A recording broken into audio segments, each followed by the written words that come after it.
네, 인도와 파키스탄은 어물쩍 사실상의 핵보유국 자리에 오른 나라입니다. 핵실험을 강행한 바람에 국제사회가 어찌할 도리가 없었습니다. 김정은이 올해 비핵화 의지를 천명했다지만 북한이 바로 이 인도와 파키스탄처럼 될 것이란 우려가 있습니다. 여기에 2년 뒤면 핵탄두를 100개쯤 보유할 거란 전망까지 나왔습니다. 강은하 기자가 보도합니다. 화성 15형 시험 발사 이후 김정은 위원장은 핵무기 대량 생산이 올해 목표란 점을 분명히 했습니다.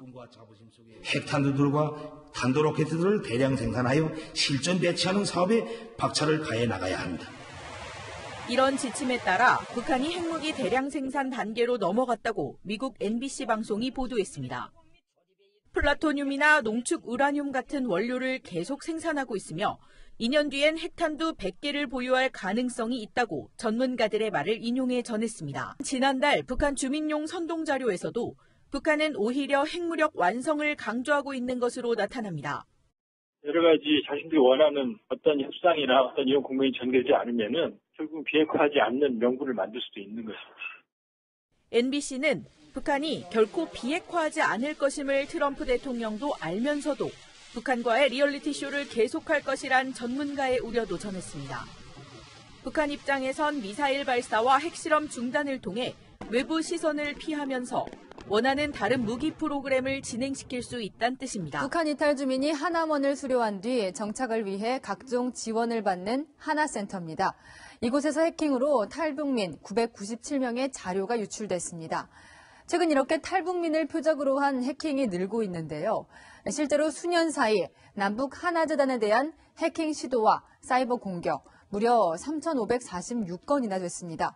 누구의 소행이고 무엇을 노렸던 걸까요? 지역의 탈북민 정착을 돕는 경상북도 하나센터가 해킹된 건 11월 초. 센터 대표 주소로 설문조사 요청 이메일이 왔고 직원이 첨부된 한글 파일을 열어본 순간 악성 코드가 실행돼 해킹됐습니다. 컴퓨터에 있던 자료가 다 유출됐는데 여기엔 직원이 따로 관리하던 탈북민 개인 정보도 포함되어 있습니다. 997명의 탈북민 이름과 생년월일, 주소가 해커 손에 넘어간 겁니다. 그런데 해킹 사실을 알아차린 건 한 달이 훨씬 지난 뒤입니다. 통일부 관계자는 사이버 대응 기관이 해킹 정황을 파악해 지난 19일 현장 조사를 했고 악성 코드 감염을 확인했다고 밝혔습니다. 이후 전국 25곳 하나센터를 긴급 점검했지만 다른 해킹 피해는 없는 것으로 확인됐습니다. 유형의 메일이 발견된 건 없기 때문에 현재로서는 타겟이라고 볼 수 있겠죠. 누가 해킹했고 목적이 뭔지는 밝혀지지 않았지만 북한 소행에 무게가 실리고 있습니다. 이번 사고로 허술한 탈북민 개인정보 관리도 드러났습니다. 법령에 따라 문서 파일마다 암호를 설정하고 인터넷과 분리된 컴퓨터에 자료를 저장해야 하는데 지켜지지 않았습니다. 그 이유는 두 가지인데요. 우리나라에 내려올 때 만약에 여권 검사를 했다라면 여권에 당연히 써 있었겠죠. CIQ에서요. 네, 또 한 가지는 싱가포르에 갔지 않았습니까? 싱가포르는 우리나라처럼 특수관계가 아니기 때문에 당연히 여권 검사를 하지 않았겠습니까? 그렇겠네요. 그러니까 우리나라가 가지고 있는 정보와 싱가포르 입국할 때 정보를 비교해보면 당연히 김여정의 그 생년월일을 확인할 수 있었기 때문에 이제 지금까지는 뭐 87년, 88년 논란이 있었지만 88년생으로 확정이 됐다라고 봅니다. 아니 그런 방법과 루트대로라면 김정은 위원장도 싱가포르에 갔잖아요. 그러면은 김정은 위원장의 생년월일은 나왔어야 되는데 아직 김정은 위원장의 생년월일이 나오지 않았거든요. 김정은 위원장의 경우에는 이제 국가 원수기 때문에 이게 특례를 적용받을 수가 있거든요. 그런데 이제 김여정 부부장의 경우에는 국가 원수로 예우하지 않기 때문에 아마 어떤 식으로든 신원 조회를 거쳤을 거고 그 과정에서 정확한 이 생년월일이 확인됐을 것이다. 이런 추정이 가능할 것 같습니다. 안 박사님, 워낙 김 씨 일가에 대한 정보는 베일에 가려져 있지만 김여정의 생년월일을 알아냈다고 이렇게 우리가 뉴스에 말할 정도로 그렇게 아는 정보가 별로 없습니다. 사실 김여정도 결혼을 했다는 사실만 알려져 있지 그 가족에 대한 내용도 알려진 게 별로 없죠. 그렇죠. 보통 북한에서는 이제 여성이 한 25세, 26세 되면 결혼을 합니다. 그래서 아마 예외 없이 1, 2년 전에 결혼하는 것으로 알려지고 있지 않습니까? 다만 이제 그 김여정 1부부장의 남편이 누구냐 여기에 대해서는 아직 공개된 바 없고 그냥 39호실 직원인 것 같다. 그리고 김일성 종합대학 경제학부 정치경제학과, 즉 김여정 일부 부장이 나온 그 같은 과의 출신인 것 같다, 이런 소리 지금 난무하고 있거든요. 근데 제가 볼 때는 아마 김정일 위원장이나 또 김정은 위원장도 과거 장성택의 사례를 비교해 볼 때 정말 너무 똑똑한 사람보다는 그냥 아주 겸손하고 수수한 사람으로 선택했을 가능성이 대단히 높습니다. 네. 자, 태영호 전 영국 주재 북한 공사는 김여정이라는 사람에 대해서 이렇게 이야기를 했습니다. 김정은의 여동생으로 그냥 만족할 만한 사람은 절대 아니다. 들어보시죠. 김여정도 역시 해외에서 자랐기 때문에 이 언론에 상당히 각광을 받고 싶어합니다. 북한에서 김정은이가 이제 처음 지도자로 이제 나설 때 그때부터 김여정이가 뒤에서 다 뭐 꽃다발을 주면 자기가 받아가고 이렇게 언론의 중심에 이제 서 있으려고 했습니다. 경제와 연결된 어느 한 분야를 이제 저는 담당하지 않겠느냐. 김정일 위원장이 살았을 때 자기 자식 그 3명에 대해서 김정철, 김정은, 김여정 3사람에서 평가한 게 있습니다. 아들들은 바보 같은 놈들이고 김여정이가 똑똑하다. 만약에 김여정이가 아들이었으면 내가 후계자를 시킬 만한 사람이다. 라고 했기 때문에 상당히 머리가 좋은 모양입니다. 그리고 이제 김여정이 현재 10년 사회 출연하지 않습니까? 아마도 최종 그 체크하는 사람은 김여정일 가능성이 높고 그다음에 김여정은 자식이 둘 있습니다. 한 자식은 2015년도 10월 달에 당차관 행사를 하지 않습니까? 그 전에 애를 하나 낳았고 그다음에 금년도 2월 달에 임신해 와가지고 4월 27일 남북 정상회담 때는 애를 놓고 나타났습니다. 그렇기 때문에 아마 3, 4월경에 애를 또 낳기 때문에 첫 번째는 분명히 딸이고 두 번째는 뭐 성별은 모르겠습니다만 자식이 둘 있습니다. 그렇군요. 자, 김여정이 상당히 능력이 있는 사람이다라고 여러 곳에서 분석이 나오고 있는데 실제로 이 선전에 이용됐던 많은 단어들 그리고 그런 개념들이 김여정이 직접 만든 것들이 많다면서요? 그렇습니다. 과거에 이제 김기남 그 선전 비서가 있을 때 만들어낸 대표적인 것이 하나가 이제 구호나무라는 것입니다.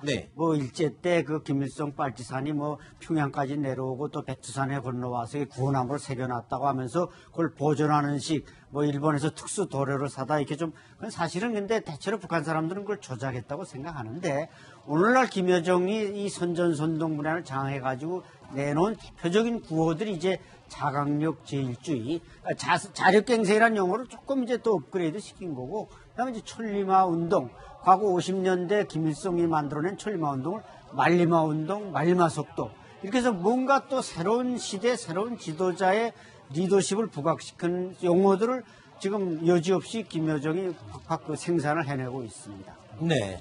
조금 전에 김씨 삼형제를 얘기를 했는데, 삼남매를 얘기를 했는데, 김정철 얘기를 또 안 할 수가 없을 것 같습니다. 김정은에게 여동생 김여정뿐만 아니라 친형 김정철이 있죠. 그런데 후계 구도에서 김정철은 일찌감치 배제가 됐습니다. 김정철을 오랫동안 옆에서 측근에서 지켜보고 보필했던 태영호 공사. 왜 배제됐는지 그 이유를 이렇게 저에게 설명을 해줬습니다. 제가 본 김정철은 그 스타일 자체가 그렇게 정치 문제라든가 나라의 크고 작은 이런 상황에 그렇게 관심을 돌리지 않는 그걸 제가 느낄 수 있었습니다. 예를 들어서 김정은이가 중요한 대사를 자기 형 김정철이하고 토의하려고 한다. 그러면 김정철 정도에서도 북한의 모든 돌아가는 흐름을 알고 있어야 되고 자기 딴의 주견과 판단을 가지고 동생한테 이야기해야 되겠죠. 그런데 그런 역할을 김정철이가 수행하고 있겠느냐. 저는 제가 본 김정철은 최소한 그런 데는 흥미가 없었던 그런 사람으로 보였습니다. 자, 그리고 또 우리에게는 조금 생소한 이름이지만 북한에서는 이미 막강하고 유일한 권한을 가진 인물이 또 있습니다. 누굴까요? 이번에 점점 이 삼층 성실의 실체는 드러나기 시작했습니다.